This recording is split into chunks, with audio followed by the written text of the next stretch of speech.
This is Qualities of AI, Usefulness versus Personality. My name is Nadav Pechtold, and I'll be presenting my thesis rundown. As artificial intelligence has become more advanced, video games have begun using their non-player characters, or NPCs, in more player-engaging ways. The grounds of my thesis is that there are two qualities that modern-day AIs exhibit in games. The first is usefulness, or how they affect gameplay. The second is personality, or how they help enforce the world building. I repurposed the Gears of War level I designed into a 5-room test area, where I created two custom AI units, a useful AI unit named Steve, and a personality AI unit named Coldplane. Steve uses the basic, faceless cog soldier as his model. The player never learns his name. All of his dialogue was removed, including call signs and grunts. I gave him improved armor and a more accurate weapon, and customized his AI to point out pickup items, and perform maneuvers in combat such as flanking and focusing on high-priority threats. Coldplane was designed as a more intellectual cousin of the main character, Coltrane. In addition to an altered and unique model, he has custom dialogue and a full backstory. In-game, he'll joke with the player, give flavor context about the environment, and explain his story ties to the Gears of War universe. He's invulnerable to damage, but he'll hide during all combat scenes. I scripted his AI to not attract enemy attention to further reduce his input on combat gameplay. The level consists of 5 rooms with 5 different enemy encounters.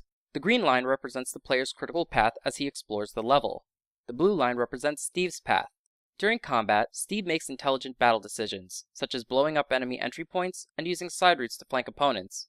During the cooldown moments between each battle, Steve will walk next to pick up items in the room before returning to the player. The orange circle indicates where Coldplane will hide during combat. Away from battle and unable to shoot, he has no effect on whether the player will win the fight, though he shouts encouragement from the sidelines. During the cooldown moment between battles, Coldplane will walk slowly and give a bit of backstory about the mission and his past, though players can skip the dialogue by running ahead, complete with Coldplane expressing his frustration. My sample size consisted of a total of 21 gamers, male and female, between the ages of 20 to 40. The gamers played through the level until completion, followed by a short survey about their experiences. I hypothesized that more casual players would value the fun and interesting Coldplane character, while hardcore players would appreciate the no-nonsense and highly skilled abilities of Steve. Here's a brief rundown of my data results. As players ran through the map, I recorded their facial expressions and verbal reactions to the character's actions. The data showed that players reacted highly towards Coldplane as predicted, though many of the reactions were also negative. In addition, most of the negative Coldplane reactions came from the hardcore players. I also recorded which AI character players would stand next to during specific points of the level. Most players simply went down their own paths, but many spent their time next to Steve during the level, especially during combat. An interesting point of data. Most of the players who stood by Coldplane during different game sections were female testers. I took note of any time a player opted to skip Coldplane's dialogue for each room. Each line of dialogue was roughly 2 minutes long, but as the game progressed, more players waited to let Coldplane finish talking. As predicted, hardcore players were more likely to skip dialogue than casual players, but even hardcore players typically stayed till the end of Coldplane's monologue in the final room. One of my survey questions asked players which character they liked and how useful and interesting they thought each character was. Both characters were evenly likable, and the data clearly showed that players felt that Coldplane was more interesting and Steve was more useful. But the data also showed that many players thought Coldplane was useful too, so I double-checked my data and made an interesting discovery.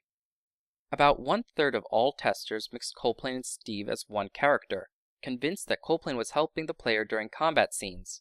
In these cases, the players rated Coldplane as much more likable, useful, and with an even better personality. After completing the survey, I asked each tester one last question. If the level had ended where the player could save the life of only one of the two characters, who would they pick? Less than 1/3 of players saved Coldplane for his personality alone, while over 1/3 of players picked Steve. Hardcore players always chose to save Steve, and women always saved Coldplane for his personality alone.